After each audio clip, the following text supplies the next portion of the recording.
G'day. McLaren in disarray after the Azerbaijan Grand Prix. One driver stuck on track after a first lap crash, the other unable to finish better than he started. This was the team's lowest points score this season, and fans are asking what went wrong.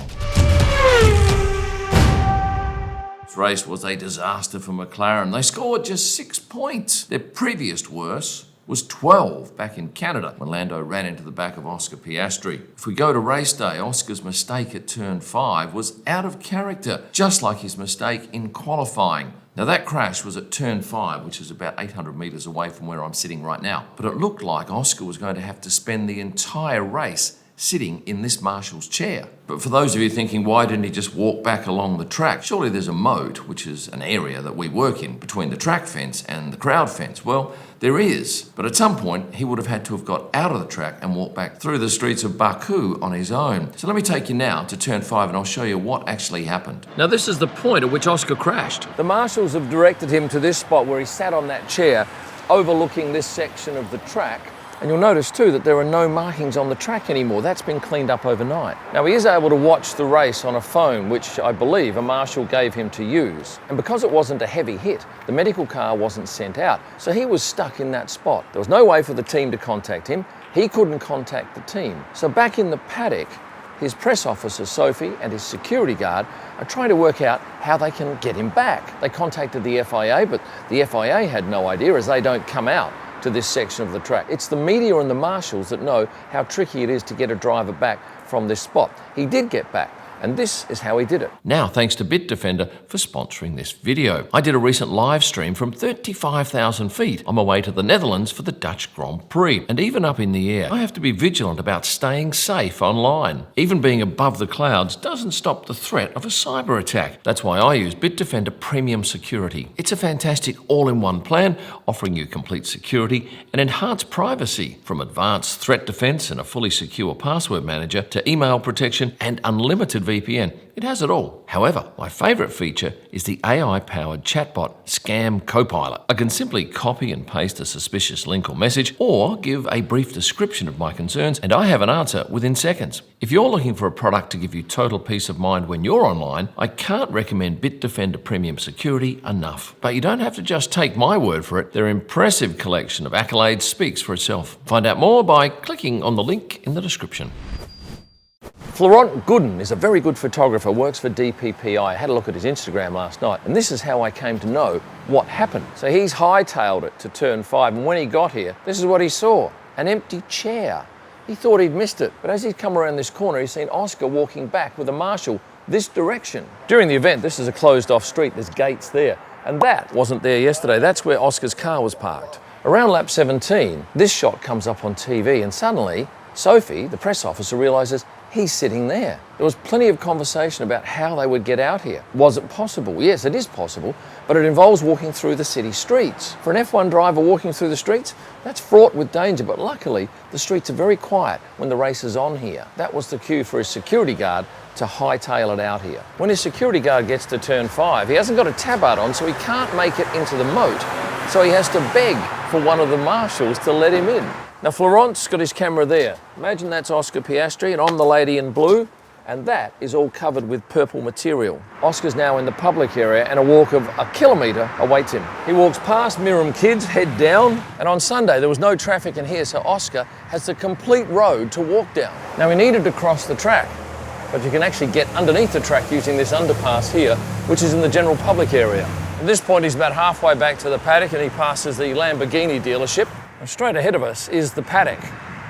I can't imagine what people would have thought if they'd seen an F1 driver in his kit walking down a city street in Baku. He then enters the paddock through this gate, which normally has swipe gates and security, but bypasses that, past the Hilton, and heads straight to the media pen to answer questions from the journalists. That was probably a 30-minute round trip for Oscar's security guard. I'm guessing 12 to 14 minutes for Oscar. And I guess a few of you are thinking, couldn't Charles' security guard in Zandvoort do the same thing? And the answer would be yes. It would have been a long walk through the sand for both of them, and then obviously a security guard could have blazed a trail as they walked underneath the track to get back to the paddock.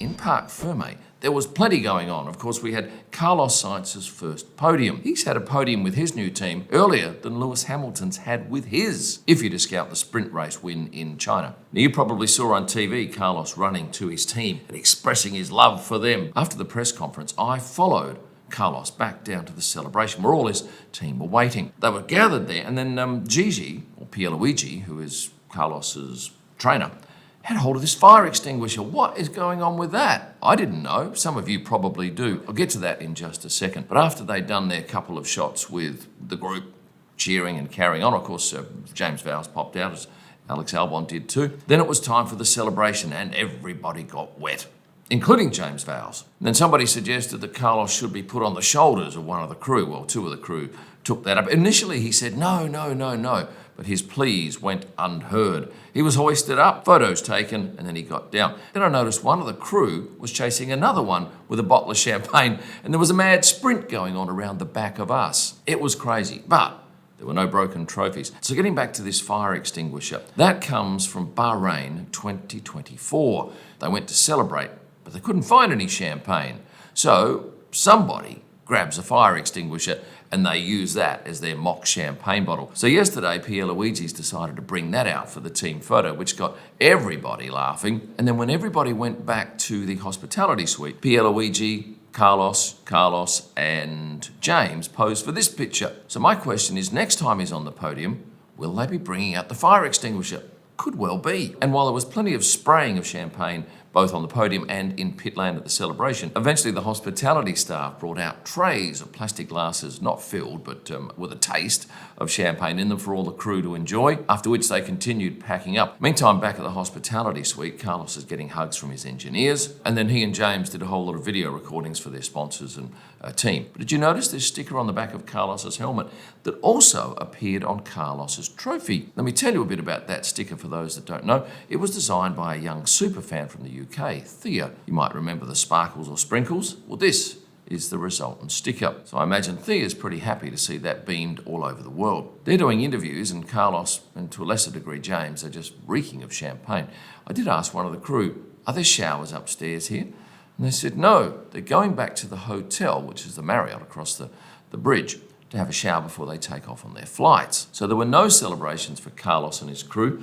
They, unfortunately, had to catch a quick flight. And as you probably realise, this was James Vowles' first podium as a team principal. And a lovely gesture from Toto Wolff, a gift sent from him by one of his crew down to the hospitality suite. And then at some point, Carlos decided to leave, and that was quite a mission, because you had a whole lot of people waiting outside of the gates, ready to pounce for a selfie. Carlos was in a hurry, so it was security, his manager, and his trainer tightly grouped around him, shoulders down and through the crowd. And shortly behind him, Toto Wolff, dressed in casuals, left the track as well. I think Toto was pretty happy because George Russell claimed second place. And George was ill over the weekend, as you probably knew. He had some sort of issue which resulted in a croaky throat on Saturday, not so much on Sunday. But he was arriving at the track at the very latest opportunity. On Saturday, he arrived less than an hour prior to FP3. And on Sunday, just moments before the drivers' parade, a couple of F1 insiders suggested he indeed had COVID. I don't know, I've not read anything and nothing's been confirmed, but he certainly wasn't well. So to end up with second on a Sunday race day around this circuit, which is bloody hard work,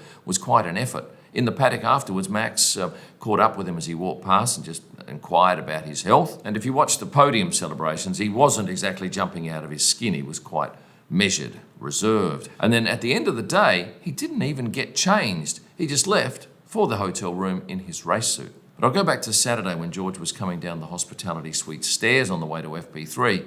He saw this cat, stopped for about 30 seconds, enjoyed its company, and then headed into the garage. Now, I can tell you that 3 of my top 4 posts this weekend involve cats. There are so many stray cats here in the streets, and they get themselves into the paddock. They've even wound up on the track. The 2 biggest posts had nearly 2 million views between them. So clearly the F1 fan base loves cats. Then on Sunday, I did notice a guy coming in with a cat that was pretty much passed around to everyone for a cuddle. Thankfully, none ended up underneath the race car over the weekend.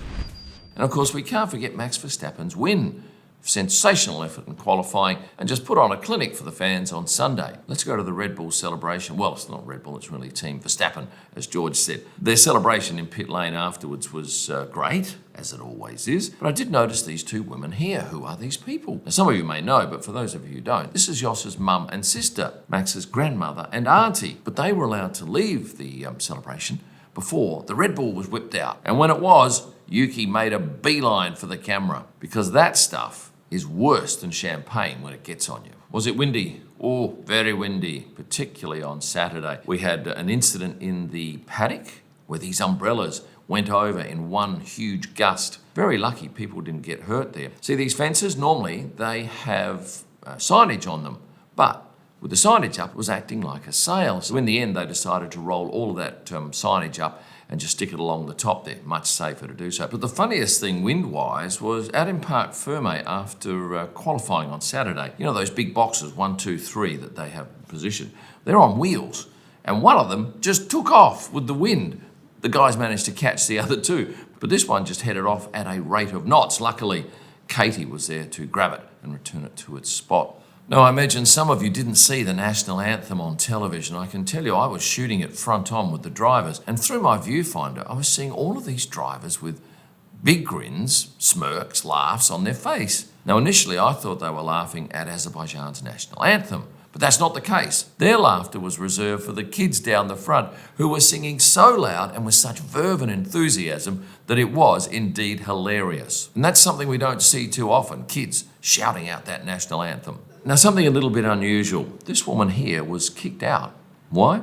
Well, she attempted to get underneath the barrier into the media pen. The security guy saw her, came over and said, "Give us a look at your pass," took it off her, and then said, "Right, your husband and your daughter are also getting kicked out. So a word of warning, when it comes to the paddock, if you try and shonk in there or into any areas you shouldn't be, and they catch you, you'll probably get evicted." Now from the main straight here in Baku, it's time for me to say goodbye. But before I do, could those of you who aren't subscribed, please go on and click that button, most appreciated. For a whole lot of extra content, merchandise, have a look over here. Thanks for watching and stay passionate. And then as a